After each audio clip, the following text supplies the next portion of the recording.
Hello, my friends. Gonna do some Q&A stuff today. Got lots and lots of questions. So if we don't get to yours, maybe we'll do a second week. But Jon very generously and unusually said that he wanted to do some actual Q&A. So I got a lot of questions from you guys, and once I get him on here, then we will get going. What's up, buddy? Just running to get my AirPods. I keep forgetting that we want to use them. I forgot mine too, so I'm putting them in right now.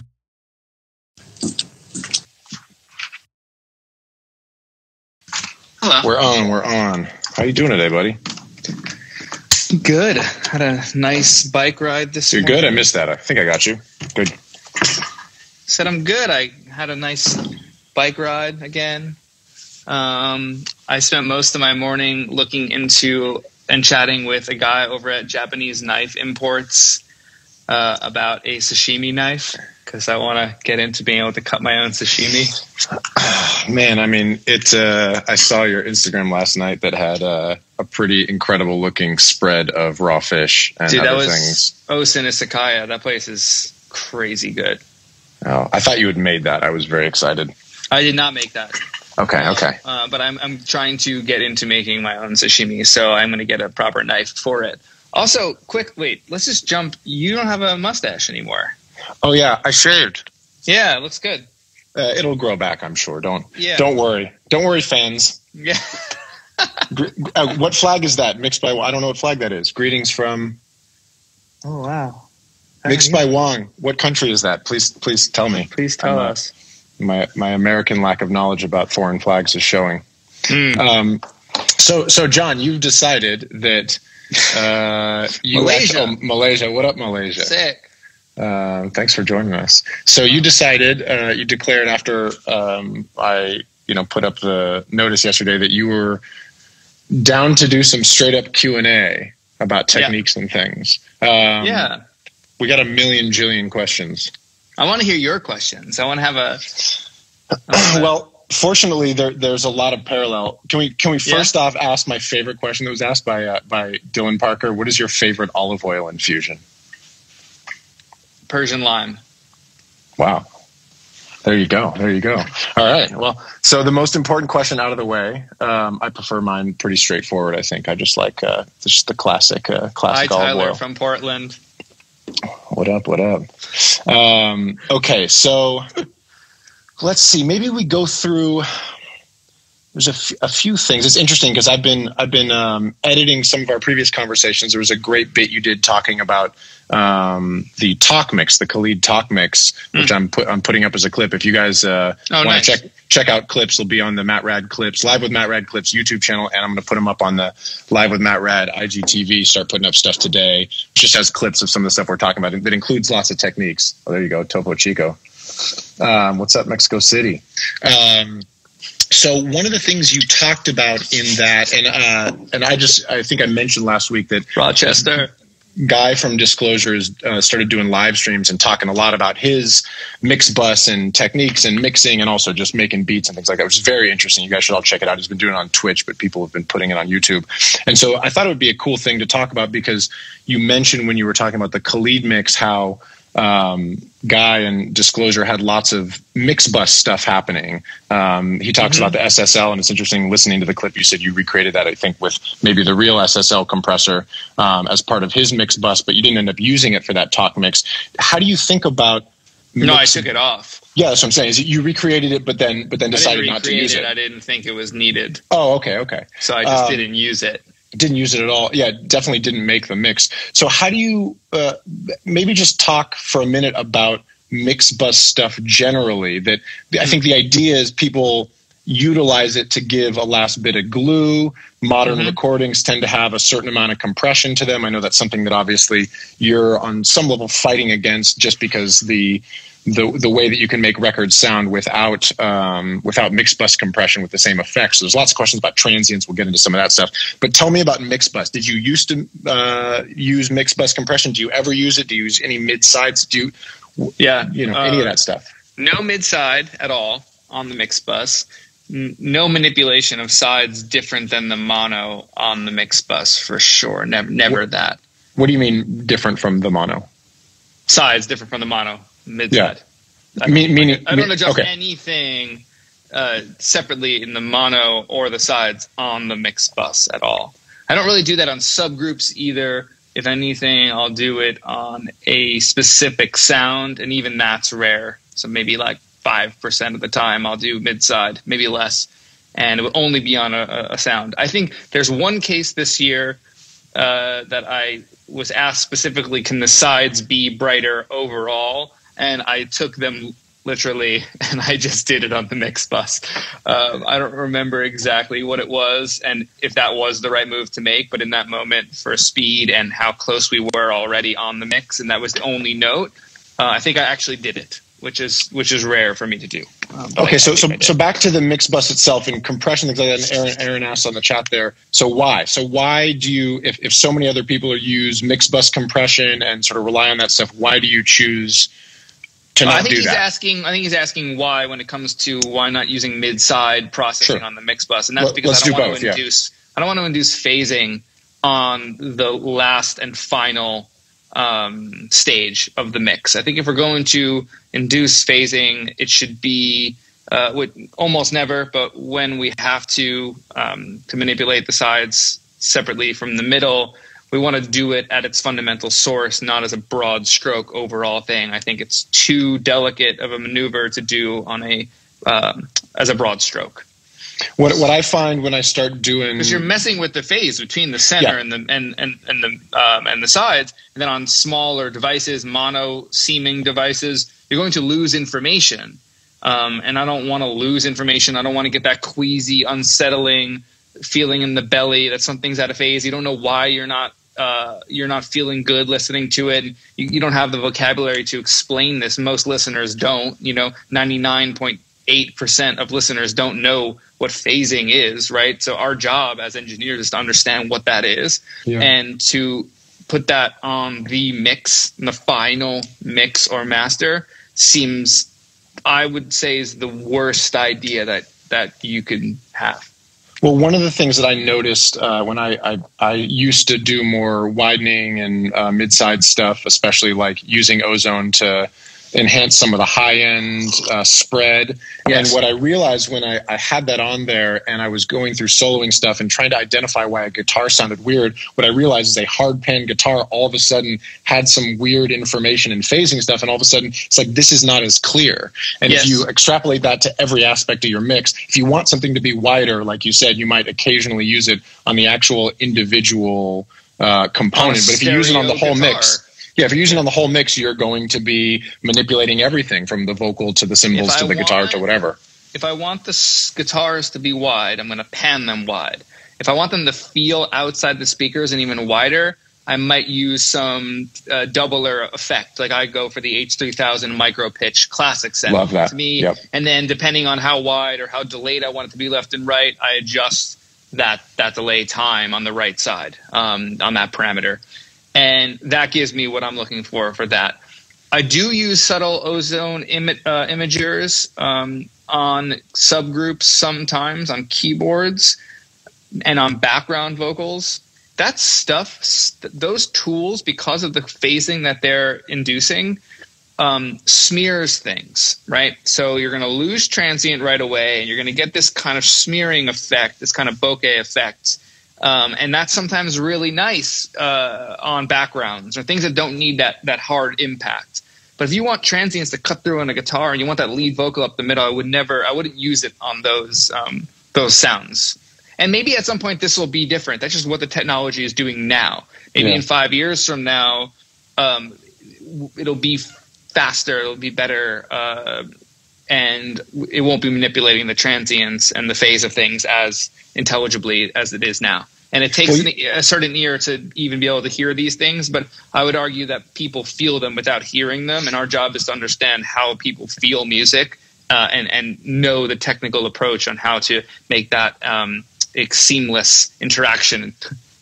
Well, you mentioned one time in a previous stream about mid-side stuff, talking about using it on background vocals, and I thought that was interesting because, if you're trying to use a mid-side widening thing, an imager thing on the whole mix, you're going to get an effect on everything. But if you use it on the background vocals, not only is it, maybe it's nice to have the background vocals feel wide, but it then contrasts a bit more with your lead vocal. So if you're, you can use it. The smearing effect is not necessarily bad. The phasing effect, like a keyboard is nice to have this weird swimmy thing, and then the other components pop out front. So using it not just for the sake of I want my mix to sound wider, but using it for as a specific tool for things. I think that's really interesting. And I should specify that it's not a one size fits all thing. So, for example, last week I've been mixing some music for Megan Trainor, and her backgrounds are the lead in so much of her arrangement. She's all about the harmonies, right? And I won't use those tricks on her backgrounds because I want them to be equally as punchy. Now, if there's a vocoder that is trying to surround the lead subtly, but not be as articulate as the lead, it should be a little bit more in that background, I might use a trick like that. I might use a linear phase EQ that does fuck with the phasing and transients and things. So, yeah, I was going to make that joke too, Jared. We all thought it. We all thought it. No, we all thought Thank you, Jared. I should have done it just to get it out in the air. Okay.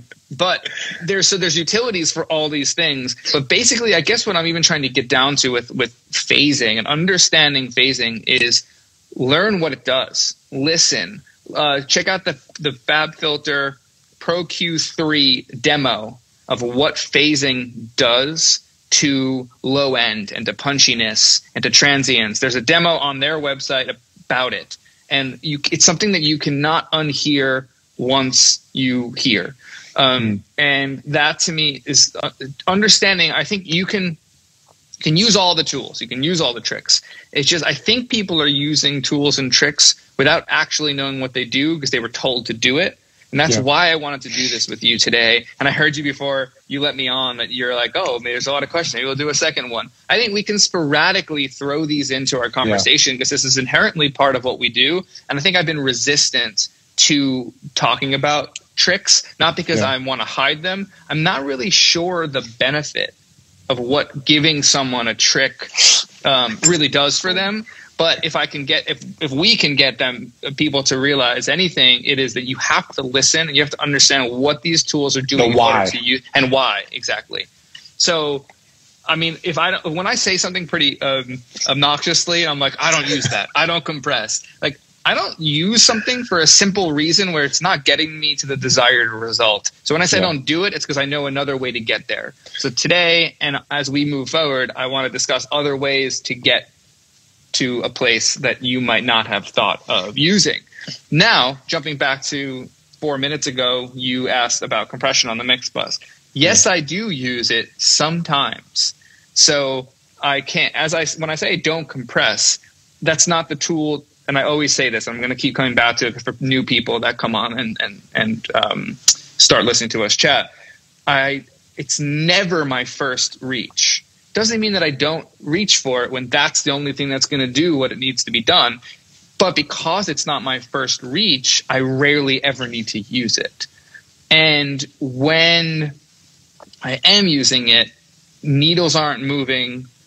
For example, I use the VT7, the DW Fern VT7. It's on my mix bus. That is a compressor limiter on the mix bus, but it's unlike any other compressor limiter on the market. And it has no audible quality besides transparency and forwardness. I don't hear any reduction happening when I don't see the meters doing any reduction. Now, there's other engineers that are using it and sending my homie Spider, who's helping kind of sell them videos, and they're like hitting a couple dB, reducing. I'm like, that's cool too. You can use it for that. Just in context, I don't use it for any needle moving. I do it for a sound. I do it for a saturation that I like, a transparency that I like, and a quote-unquote glue that I like that gives me an aesthetic, not for its compression. Well, it's one of the things that you talk about a lot, and I like the idea of getting specific questions, asking specific questions, and then being answered with a why and how. That wasn't a plugin. That was DW Fern VT7. It's a hardware piece. It's not a plugin. It's a hardware piece that is a I assume a tube. It's a tube limiter compressor. tube limiter compressor. So you're not doing much limiting or compressing with it, but Zero. So this is a thing that I think it's a fundamental thing that we've talked about before. We did a whole, which is going up on YouTube and on the podcast shortly. We did a whole hour on saturation, transients, distortion, that sort of thing. So we'll put that up there. But talking about the relationship between compression, saturation, limiting, and how they all that's a different plugin. That's a VT5. That's the EQ. We're not talking about that. VT7 compression. So when you say you don't compress, part of that is to say I don't reach for a compressor for the purpose of, putting up a ratio, reducing the sound, reducing the level, changing the dynamic relationship. You will use things that compress the sound or glue the sound together, but it's much more often saturation for you. Yes. Than it is an actual compressor. I think glue can come in many forms. Elmer's and Gorilla, and I think like a heavy-handed Gorilla glue is unnecessary in most mixes. Go ahead, yeah, sorry. And maybe a more subtle approach to glue, an overall gluing through saturation, arrangement. Again, I always kind of come back to arrangement. Like glue comes in the bits of the puzzle fitting together instrumentally and sonically, and not a sonic manipulation way, in a feel manipulation way. That's how glue. So we talk about the talk mix, and to me, taking off the compressor added the glue. I felt the glue to the song and the emotional response the audience has to feel from the performance of Khalid on top of those synths. I thought the quote-unquote glue from the SSL mix bus compressor, just never use that guy. There's a better tool than that. I want to just say that. Just don't use that. The UAD one, just cancel that shit. The Waves one, it's just so many better tools to get that quote-unquote glue. I felt the glue of the song come completely surrounding me, and hopefully the listener, by reducing the quote-unquote glue. I feel like we should go a little bit further into that, but maybe we'll jump to another one. Sure. Let's see. Yeah, there's lots of transient and saturation stuff, which I think we'll sort of touch as we go because it's such a big part. But again, we did a whole hour on it, so that should be up on the YouTube later today, and it's already on my IGTV, so you can check that out. I think it's number 5. I also want to just maybe 7. I'm not sure. In a break here. Yeah. What are better ways to get glue? Saturation, caring about the arrangement, how the kick and the bass fits together. You can glue a kick and a bass together without a compressor. There were a few questions about kick and bass. That was actually going to be the next thing. Do you want to dig into that? Doesn't need to be compressed together to glue together. I mean, it could be pocketing them with an EQ or filter or level. Just balances are what create glue. So to think about a compressor adding glue to a kick and a bass, like I never compress my kick drum and I never compress my bass. Never is an extreme. 99.9% of the time, I don't use a compressor on either of those sounds, and no one's like, "Hey, man, there's missing glue from the mix." It's like, it's not a Well, philosophically, I think what the answers are often going to be is, if the last stage of the mixing process is the mix bus, and the first stage of the mixing process, for lack of a better term, is the composition of the arrangement. Yeah. Basically, the closer you can get to the beginning of the process and fix it there, the better it's going to be. So you are an experienced and advanced enough mixer to where if you can fix the individual component, or you can drop the kick drum by a semitone and it lines up better, or you nudge the transient slightly. So those sort of things end up being much, much more important. Those are the sort of things that really can't be fixed with mixed bus compression or adding low end on the mix bus or any of these sorts of things. Checking phase between multiple kick layers and bass and kick. And every guitars, note, every hit.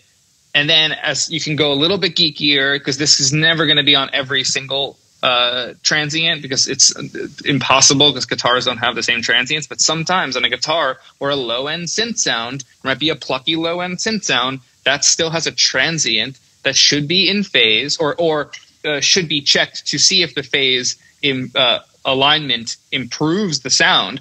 On so many records that have like a doom doom doom, like bass and synth doing that like dancey forward motion, subdivision, bounce. If you put the bass and that synth and the kick in phase, no EQ needs to be done, and the shit sounds tall, right? Yeah. So less processing and more checking the arrangement, checking the phase seems to be where glue comes from in my experience. Getting things to add up correctly. That's a huge. That's huge. It's so a lot of questions about low end and bass and kick, and it seems that not filtering.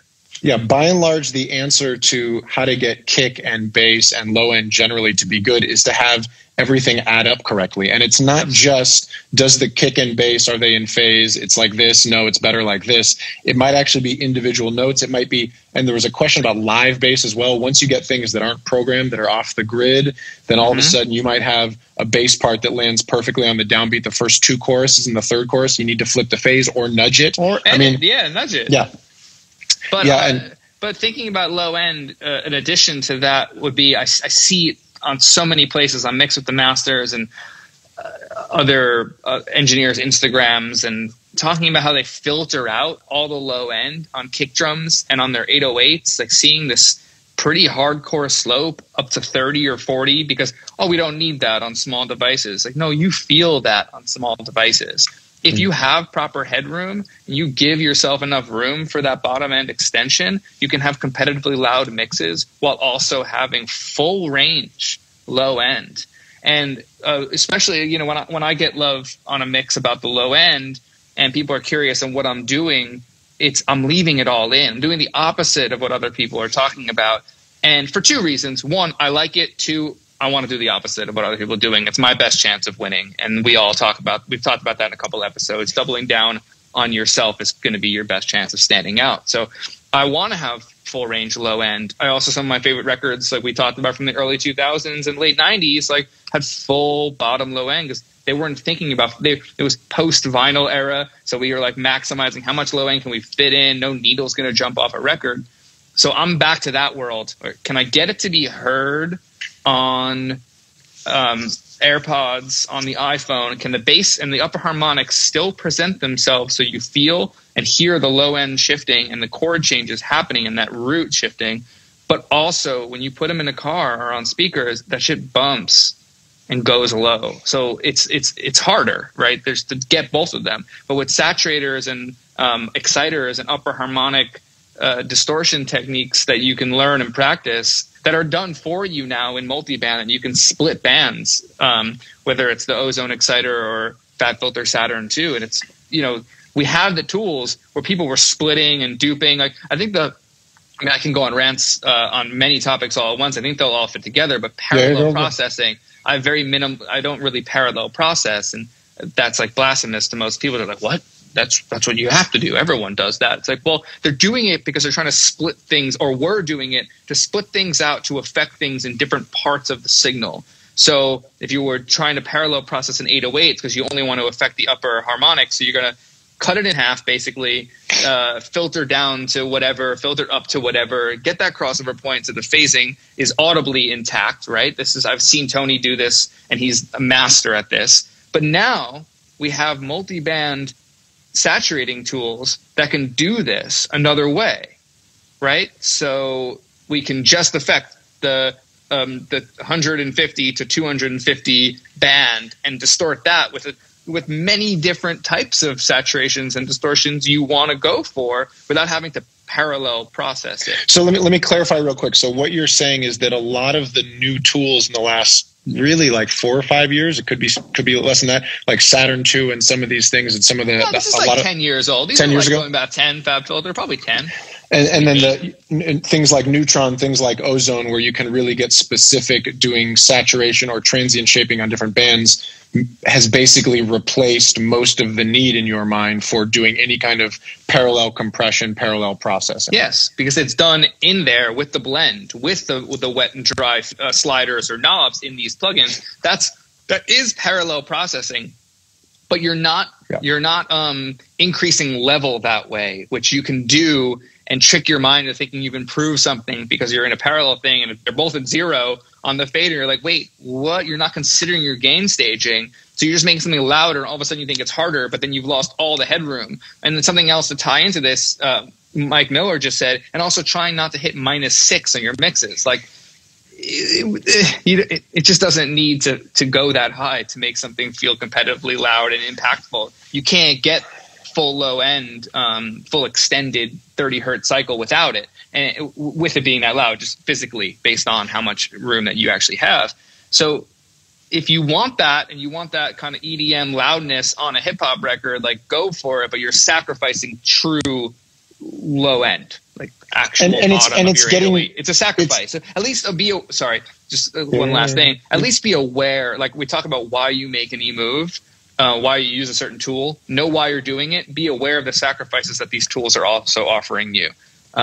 It's just a matter of being aware of all the possible outcomes. But when you're talking about something being EDM loud or bright or that sort of thing, what you're really doing, since everything is getting turned down by the streaming services and you're not competing for a CD level master, what you're basically doing is sacrificing low end for mid range. And so I think people, and this may be something that, you know, if you're 22 and you've been mixing for a few years and you're trying to figure it out, and this may not be relevant to you, but for those of us that were around for loudness wars, which still on some level happen when you send MP3s to an A&R person. It's happening. Yes, it's still happening. But what happens whenever something is streamed, and maybe this is a conversation that you and I have had this a little bit, but maybe it's a conversation that people need to be able to have more with their clients, and that's, this mix isn't going to be as loud as your rough mix, but they're both going to get turned up. Like, how do you have that conversation if somebody delivers you a -6 and it's squished, and so when you put it and you deliver your mix at -12 or something like that, and they just go, well, yours isn't nearly as exciting. I think you mentioned at one point you actually give them a turned down version of their rough mix sometimes, or do you? I haven't done that in years. Tony does that. He gets good results with that. We talked about it when I interviewed him. I think I'm at a point where I just don't want to do it. So if that's going to be the inhibitor of us getting a mix across the line, mix it yourself or get someone else that's going to mix it that loud. Well, I'm not your guy. I think the point I think being that a lot of people, I find the greatest way to get loudness often sacrifices low end. And so when people are talking about, I want my thing to be loud, I want it to hit hard, they're doing that thing where they're compressing and trying to make things louder, and that is always going to sacrifice low end. Compressing and trying to get things louder, that's not how you get things louder. You get things louder by turning up the fader, turn up the gain. I don't like compress to get louder. You can squeeze the dynamic nature. It's apparent loudness. The dynamic range gets smaller, and so you're feeling more of information. And so people stick to that sort of thing. Clip gain. Again, it's volume. Yeah. So volume is loudness. That was another question. There was a question or two about clip gain and volume automation to keep things dynamic, loudness. Yeah. So you're doing lots and lots of clip gain, and that replaces a lot of your compression. What's the relationship between clip gain, actual volume automation in the mix? I mean, those are sort of similar things if you're not compressing. Pause on this because I just want to get this question before it goes away. Dynamics over loudness forever, or the statement. Not necessarily. There are really bad dynamic mixes, and there are really bad loud mixes, and there were really great loud mixes and really great dynamic mixes. So the blanket statement can't necessarily be used for all things. Now, if you're at maybe a -4, you're shooting yourself in the foot, meaning you're giving yourself less of a chance of sounding and feeling like something that someone can tolerate for an extended period of time. And there are reasons why dynamic can win, but that statement isn't totally accurate. So I just want to point that out. There's a quick question from somebody, Darez, why does soft clipping help give the impression of loudness? We talked about this in the episode about saturation. My theory on that, or not my theory, I didn't come up with it, is basically the ear is doing lots of compression and saturation and things like that when you're listening to things. And so our ears perceive distortion and compression, not from necessarily a compressor, but distortion, saturation as a pleasing sound. It gives apparent loudness because our ears will naturally protect themselves in the face of loud sounds. So I think that's a biological thing. Well, what was your question? Sorry, I interrupted that. Oh, no. So just there were a lot of questions about volume automation, clip gain. If and in my mind, if you are not using, a blanket compressor on the vocal, I assume part of what will allow you to even out the sound is both clip gain and automation. Are you using mostly clip gain for things? Do you use any actual riding a fader? Do you draw in automation? Sometimes drawing in. I have a bank of faders on my desk. I haven't used it in a long time. If I use it, it's for verb effects and pads and things that are a bit more stagnant that I'm trying to do. When it comes to the vocal, I'm trying to be more precise, and I'm a bit of a drawer. I think I grew up that way. I've always had. You're a bit of a what? A drawer. I have an accent when I say that word. It's like one of the few words of an New York accent or something. It's not a good word. We need a better word for drawer. So when I draw in automation, when I'm doing vocal automation, I'm drawing it in because it's more accurate. And that's just how I came up. I've only mixed on an SSL an EVA a few times, and there was no need to do those things. So are you, when you pull up a new mix with a vocal, whether you know the vocalist or not, whether you've done other things on the project or not, do you immediately go into clip gain on the vocal mode? What's your first move with getting the vocal right? My first move at this point is putting the Unfairchild and my Siemens EQ on it. Like they're in line with each other as an insert, and I usually just put that on first and see what it does. I don't remember the last time I didn't like it better. So if somebody had an Unfairchild question, and that's basically a saturation character thing for most every vocal that you do. Yes. And it's a very clean, transparent saturation in the feedback mode, not the feed forward mode. Feed forward mode offers some upper auto harmonics, and I don't use it in that mode. Sometimes on drums, I'll flip it into that mode. And you're not the needle's not really moving at all on that, so there's no compression, you're just running it through tubes basically. Sorry, this is an actual Unfairchild made by Undertone Audio, not the UAD Fairchild. Yeah, they sound nothing alike. There's nothing about them that is similar except for what they look like visually, which is probably back to episode 1 or 2 we've done. This is why I don't like talking about the things that I'm talking about, is that they when you think you're using a certain compressor or EQ that has a visual aesthetic that is modeled, that's not what you're using. You're not using the 1176 that Chris Lord-Alge used, right? And then that also being said, I wanted to talk about this, like using the CLA plugins and the JJP waves and all these like all-in-one plugins. If you're a finalizer, if you're a mix engineer, man, just all of you challenge yourself to not use that shit. If it gets you somewhere faster and that's your way of rationalizing that, find another way. Make your own chain. Like that shit is just too heavy-handed, and let the songwriters use it to get their idea across really fast. And let's just challenge ourselves to not use those all-in-one things, man. I mean, they're useful tools if you're not mixing. Yeah, I mean, I'm just kind of pleading with, like, I get something. Yeah, exactly. That's a good way to put it.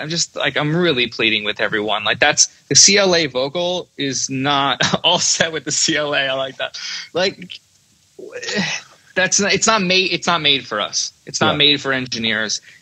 I would argue it's not made for anybody. And it's not made for the songwriter. You can have a engineer friend of yours hook you up with a vocal template that has none of that stuff on. You're going to like it better in the long run. I understand the utilities of it, how it's all built in, and you have delays, you have all these things. I get it. Take a half hour with a homie and make that. And you'll have that already in your opening session. You can now default to open a session, and you can always do this in DAWs. You don't need that on your vocal chain. It sounds terrible.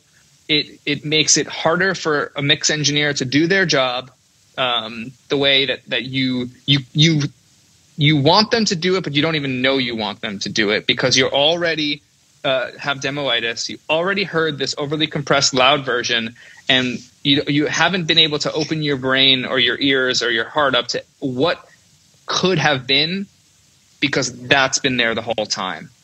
And that's a psychological issue. That's another whole thing that I'm still working on how to even talk. And I'm trying to write a paper on it. Like the case of demoitis is like a thing I really want to understand and talk to people and write about, because I think it's missing the opportunity and of possibility, because from the beginning, that's what something sounded like, and you fell in love with it, and you fell in love with something that's not going to work in multiple places to its optimal possibility. So I wanted to plead on that, because I keep seeing people, massive engineers, talking about how they use it on everything. And like, are you trolling? Because if you're trolling, you're an ass, and stop trolling, because there's too many people out there that are taking everyone's word for it, including mine. And I take high responsibility in that and what I'm saying. And I'll stand behind everything and talk about why I don't use things and why I do. That's why I want to do this with you, because I think it's important to know why you use tools, not why people say it, and like actually why.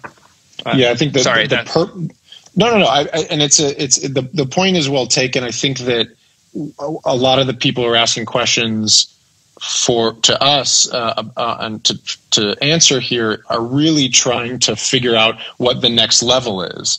And I think that's why it's so interesting talking to you about things like we were talking about a second ago. Maybe you can talk more about it, but the idea of, okay, I get a vocal in that, I've done mixed jobs and things in the past where I get a vocal in and I just kind of, all right, reach for a compressor, reach for some other stuff. And talking to you about this stuff has made me rethink how I approach stuff.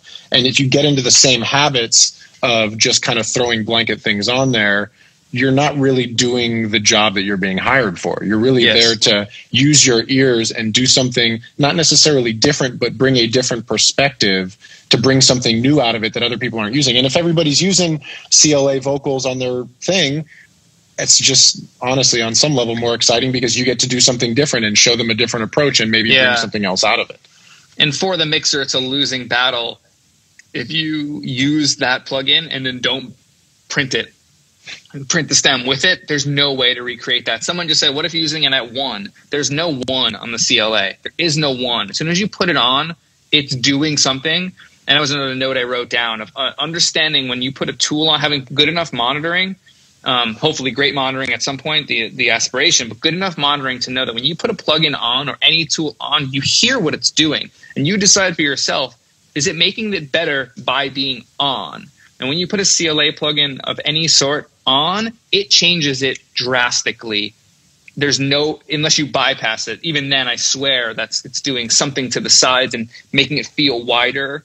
And not in a positive way, in like a weird, like the vocals never fully in the middle way. It takes up so much other space that you end up carving other things out because you think that they're getting in the way of the vocal when the vocal is just stomping on it and like hitting your mix bus because it's so much louder. Anyway, this is this can go on forever. And I also wrote down like nerdism. Nerdism can go so deep. And another reason why I don't want to discuss tricks a lot of the time is you can get super nerdy to a point where it's not going to help anybody. And I want to stay pretty base level on technique of like, this is a cool thing. Let's try this to go that, because you can go really deep and engineers are nerds. I'm a super nerd. I think I have the right level of cap on my nerdism where I can also help bring you back on some of this stuff too. Yeah, where, one of the things that I like about all of our discussions, and one of the reasons we started doing this, is I love going nerd deep. Nerd deep, that's a new phrase. But also being able to go, okay, but why are we doing this? And does this make the vocal better? Does it make the song better? Do we want to dance or cry or whatever it is? The monitoring thing, you always talk about this. Go ahead. Sorry, and also, why are you and I doing this? Why are we doing this? And that's a big part too, which is I see so much misinformation leading people down paths that I'm reading most of these comments, even though I'm trying to stay focused on what we're talking about. I'm reading most of them being like, oh, that's what I felt from this plugin. That's what I thought too, but I've heard that I have to do this because so-and-so says this. Like, that's why I'm doing it. I'm not saying that those tools aren't useful. I'm not saying that don't use them. I'm just challenging you to understand why why they do what they do, and do you need it to do that every time? And it's understanding why is really what it comes down to.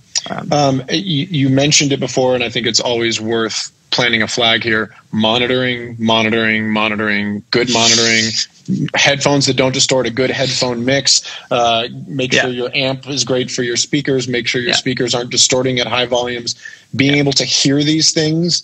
If you can't hear this sort of stuff with your speakers, you're in a lot of trouble. And it also leads me to remind me I'm moving in 2 weeks to my new spot. Connect me with PMC folks, because I want to try out some new monitors, because I hear the PMCs are good. And you need to hear things when you're mixing. Maybe we all do like a road trip out there and see the new space, and I'll come too. I would love that, man. Anytime. John, do a mix with the masters. I really want to. I'm not a master yet. I think the masters are older and they've been doing it for longer than I have. I can't wait to do one. I think I would have a pretty cool perspective on what we could do with that platform. I really want to. So yeah, I'd love to do one. If anybody's out there. Did we cover automation? You like drawing stuff? I draw in. I don't really automate much. It's mostly clip gating, and when I automate, it's like I said, it's pretty particular. Drawing in. Another thing that I do is I keep all faders at 0. So this is definitely a technique that's worth explaining to people for gain staging purposes. There's some gain staging questions too, so this is great. Every fader is at 0, and then I adjust the output on a plugin or through clip gain. But I think, and this has been proven in earlier Pro Tools versions. I'm not sure if they've sorted this out, but I think Pro Tools sounds better, and getting the full resolution, the full 32-bit resolution when your faders are at 0 at Unity. I think that's the way it sounds best. So I don't ever move a fader over 0. So what that means is you have to fix gain structure. If someone's sending me a session, if it's at, say, if the fader's at +6, and then the track itself, if I look at the thing and it's clip gained to -12, I'm going to do this is quick math for everybody. I'm going to bring it up to -6 on the clip gain and then bring the fader down to 0. Now, that is very basic. That is if there's no processing on the track itself. Once there's processing on the track, the clip gain amount, the level, the input is now going to affect that plugin, that processing. So if you have a distortion plugin, a saturator, a limiter, a compressor, the way you change that input now is going to fuck with the way that the person, the producer, the previous engineer intended on making that plugin sound. So you have to be mindful of that, meaning maybe you change the output of the plugin down down -6, so you could put the fader down -6, right? So you have to see where in the gain staging process you can manipulate this, because you don't want to affect the input of a tool that's already implemented on the track. Yeah, I think it would be great to find a resource that had a basic understanding of gain staging. I think the easiest way to do that would be to show it. I just learned it from working with Eric for years and years and making lots of mistakes for years and years before that. But the idea that there is a linear chain of events that leads to your mix bus output, and it starts with whatever the audio that's being recorded. But if you manipulate that going into a saturation plugin, you're obviously going to get more or less saturation. Yes. So basically what I'm saying is some people, when they think gain structure, to get their overall mix to start with 6 dB of headroom to go to -6, they lower everything by 6. By doing that, you just lost all the vibe, because it's affecting the mix bus differently. It's affecting. So you have to be really particular with how you do it, and you have to go one sound, one track at a time. And there's math involved. And this is when you are receiving a mix session which has plugins. I'm going to sound stupid, but this is the whole point. Anyone do a pink noise fader mix after gain? What does that mean? I don't understand that. Pink noise fader mix. Maybe it's to see if the equivalent input and output is the same. That sounds unnecessary. Use your ears. I'm just saying, be mindful of gain staging. Wow, that's intense. Okay. That is very intense. That's like looks like a mastering. Cool. I just wanted to touch, like, I think gain staging's an hour, and we don't have an hour. It's like 10 years. I was going to say, really. gain staging is a lot of time. That it's just important to understand conceptually what you're trying to achieve, and then there's so much nuance to you want to maintain the feeling, keep intact the feeling that was presented to you as the mix engineer, but also at the same time, give yourself headroom to make moves. Give yourself headroom to make a decision that might enhance the record, enhance the intention. But in order to do that, you also have to maintain the vibe that was there. Doing a faders down mix and saying you're going to do it better, it's most likely a losing battle. Yeah, I mean, I think you're talking about you're giving good advice for a pretty advanced concept. Maybe we should do a whole bit on gain staging at some point. Yeah. I like the live bass question, because I don't know if there's a lot of live bass in this world in the way that there used to be, but it's maybe one of those things that sticks around. Have you manipulated much live bass? Do you have thoughts on live bass? Something that obviously doesn't have a consistent thing. Are you doing clip gaining on that? Or do you have compression or EQ schemes or saturation, go-tos? No. Stuff? No. Well, that's going to be a disappointing answer to people. Maybe a Saturn 2 saturating, maybe the Faraday limiter on it sometimes, not always. The Acoustica Ivory low end is a nice, I think it's like a Mass Select remake, which is a mastering EQ. I like the low end on that thing.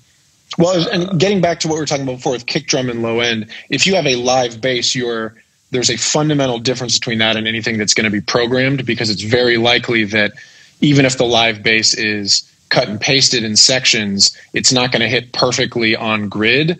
So you will have to be more mindful of checking phasing issues that come into play. Yeah, maybe sidechain it to the kick or to another bass. So if the attacks are a little bit sloppy, maybe you want to hide them and obscure the attacks a little bit depending on its importance in the groove. If maybe you want to help by re-editing or ask the producer, was this intended to be so sloppy? And there's too much to think about besides what tool you do on the bass before you would touch the bass. Yep. But no, I don't have a go-to tool for live bass. I do mix live bass pretty regularly. Saturn comes to mind, but I wasn't using Saturn for a few years until Saturn 2 came out. So I would say Unfairchild again, tube to bring out some upper harmonics and some even order fundamentals, and low boost. I boost low end on bass and kick. Every mix. Really? So I'm additive, but it's also because I'm getting my gain structure lower. So I'm giving myself headroom to do that, which is how you get real low end, like we talked about earlier. I'm giving myself headroom, and then I'm EQing top and bottom end I'm doing things with my hands, but they're not in the screen, so they just back up. That's just good.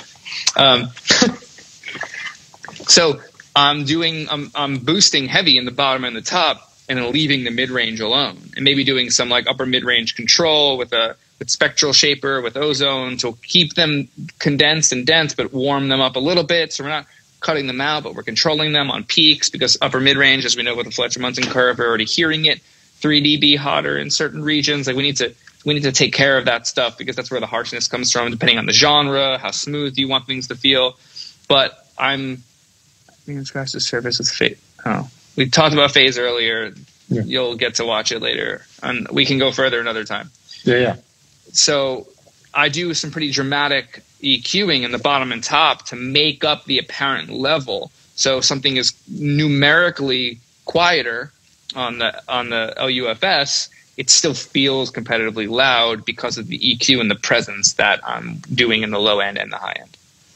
There was so bass I boost. I'm aggressively boosting low end in me too. In bass and drums. What do you like for low end EQ? What do you? I said the Ivory from Acoustica I like a lot. I like the vintage EQ in Ozone 8 and 9. I use the 9 at this point, but it's 8's good too. I used to really like the Helios EQ that UAD has. It's got a 60 hertz bump, non-selectable. It just is what it is. That one's kind of tight. What else?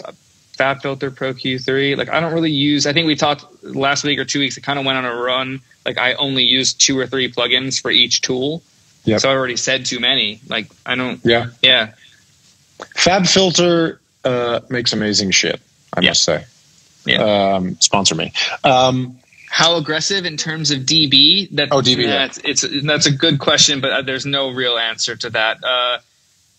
Depends on what it needs, but you're not shy about it. Depends on what it needs. Not shy. Yeah, definitely. I don't like. Somebody asked about feed forward feedback. Check Eric Valentine on that. I don't actually know. I'm pretty sure just the feed forward mode in compression adds odd order harmonics to the signal chain versus feedback mode, which is classic compression mode, is even order motion. Yeah, if you're into these sort of discussions and super nerdy shit, just go watch all of Eric Valentine's stuff. Yeah, exactly. I was in the studio for 10 years, and there's an unlimited amount of stuff that dude That's does. why I preface I'm going to keep like the nerdism pretty low, and we're going to stay pretty basic on technique and how to use things, so everybody can speak that. If you want to go deeper, I don't go that deep. I know what the tool does. I like to use it. If it makes something, get to the finish line, right? We're definitely trying to focus more on the why than anything else. Thank you. Somebody, you were talking about doing some editing, and we've talked a little bit about doing nudges and things like that. You talked about it in the clip that I'm going to put up today about the Khalid mix, about talk and some other things. You're nudging things occasionally. Somebody asked about what was the exact question? The question was from Kevin: saving, labeling, workflow, things like that. Are you when you get a fresh session, a fresh Pro Tools session, or you get files and your assistant puts up a session? Are you immediately duplicating playlists? Are you like? Well, save as all the time. I have are you doing save as of like during the mix, lots of different versions, save as? There's 3 numbers.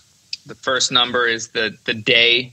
The second number is the iteration throughout the day of like maybe there's a note after it. So it's like 1.1 vocal start. Just maybe like a marker of where, okay, maybe I fucked up that vocal. I can get back to right before I did that. That happens, and then there's the last number is the version of the mix printed at the end of that last session before I either end the day or move on. That would be .1. So 1.1.1. The only time there's 3 numbers is when there's a bounce that is sent to a client. So the example here for the saving is, say you're at mix 4, and then the artist goes, man, I was really, really digging that bass in mix 2. I can get back to the bass only import session data from mix 2 that artist heard in 15 seconds. And then I can start bouncing again. So you can always get back to the mix that someone liked. A lot of the times you do go back in versions. So it's nice to have a lot of the time. I feel like almost every time there's something that's like, I like the thing from the previous version. Yeah, because you're trying things out. If you're not in the room, there's going to be that. It's part of the process. So it's never annoying, but that's why you have to mind yourself and save accordingly. Now, yes, anytime you're manipulating an edit on something, you should always change playlist and then put your initials so it shows that you intended to change it. So if someone's like, yo, what happened to my fucking click on the downbeat of hook 2? You're like, oh, you wanted that? Like, I can get back to it. So like, don't isotope D-click or D-mouth noise without saving a playlist, because sometimes the people want it, Getting in the habit of being like annoyingly over-organized will save your life at some point. And anybody who knows that because their life was ended at some point. Like they've lost a thing or couldn't get back or whatever. Everybody's had that. Just as soon as you can be super, super organized, do that shit. Let's be honest. That's why people hire you, for the fact that you're reliable and responsible and you're not losing their files. I mean, labels come back to me 6 years later for stems. I'm like, yo, we sent that to you like the month after it was completed. You don't have that. Yeah, and back up your shit. Back up at least 3 times, Do you do cloud backup, hard drive backup, all of them? I have only hardware backups. I don't have a cloud backup. I just started doing cloud, and it's also great. Yeah. Questionable on it. you're afraid also, of... we probably have one more question one before more? we have to go, but let's just throw out there that this is the first Tuesday of the month, correct? Let's do a whole month series of this. This is fun. Oh, you enjoyed it. See, I know you were resistant for a while, but now see, we can connect all this stuff to the philosophy. We can do that. I think people are enjoying this. So I think we're doing it differently. I'm not just like, yo, I use the Saturn on the bass. It's like, what? Fuck the Saturn on the bass. What if it doesn't need anything? You know. Anyway. Try to make it so it doesn't need anything. Try to get the level right and the arrangement right and the phasing right and all these other things before you get into. I'm going to put and I'm saying this to myself out loud too because I do this shit all the time. You know, one of the reasons I love this is it's a super. It's an easy excuse for me to learn all this shit from you too. You know, I've mixed produced some hit records, but your shit sounds amazing. So I'm trying to absorb, just like the rest of you on this chat. I'm trying to absorb from Jon here. There was one. Oh, go ahead. No, I was going to say maybe we do one of them this week where you like kind of talk about things that you've tried and implemented that we've talked about. And some results, whether they were desired or undesired, and maybe we can kind of go into real life of what you tried. Did we discuss olive oil? Dylan, I asked your question at the beginning. You didn't tune in on time, but that was answered right at the top. You're gonna have to check it out on the IGTV, the YouTube channel, Live with Matt Rad on Instagram. We're gonna put up some clips of things we're talking about. This was a very specific Q&A episode. You should do a food edit where only food. Cut. If this gets big enough, I'm sure some fan will do it because there's some food discussion usually pretty quickly on every one of these. Should we end on one more question? Do we have any? I think this question will get answered pretty quickly. Do you use any tape machine emulation, anything like that for saturation, glue, anything? Not for glue, for effect. I love the Wow and Flutter from Good Hertz. Right. I like Sketch Cassette. I forgot who makes it's like Auberent. I forgot the company name. It's an A. They just add vibe to hi-hats that suck. And it's like if something's too high frequency, like piercing and not cool, just sterile hi-hats that are programmed by like clearly the wrong producer did the hi-hats. Sketch Cassette is a vibe on that. So you don't use any tape machine emulations for saturation or anything like that. You're using some for sort of like, again, things that maybe disperse the sound. Or the answer is I don't. Doesn't mean that someone else shouldn't. The tape on the Fab Filter Saturn 2 setting is fine. It's really cool. I don't tend to use it, but it's a taste thing. It's not that it's not good.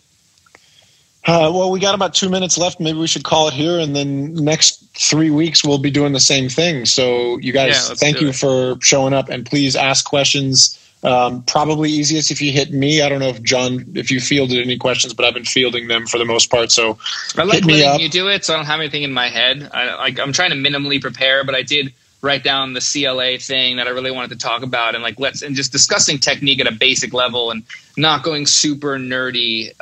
It's hard to do that without demoing things too, and we're not on a platform that allows us to demo. And I think this is more philosophical on why we do things and why we choose the tools that we choose. And there are actually, I mean, there's lots of silly misinformation, but there's also great how-tos and walkthroughs and things like that are out there. Eric Valentine's doing great stuff. Like I mentioned, a guy from Disclosure started doing live streams where he's just showing his whole Logic session and setup and hardware stuff. So there's lots of good stuff out there, and we're just trying to hang and talk as homies and answer some questions here and there. So thank you guys. Cool. We're going to be putting more stuff up. Follow Thanks, Matt. Live with Matt Rad. Thank you, Jon. Love you very much. Love you too. Let's sprint hills at some point soon. And before you leave, I'm coming. I wanted to come last night. I needed the night to chill. I was actually going to hit you up, but I just did it this morning. That's great, man. All right. Thank you guys so much. See you guys again soon in a week. Peace.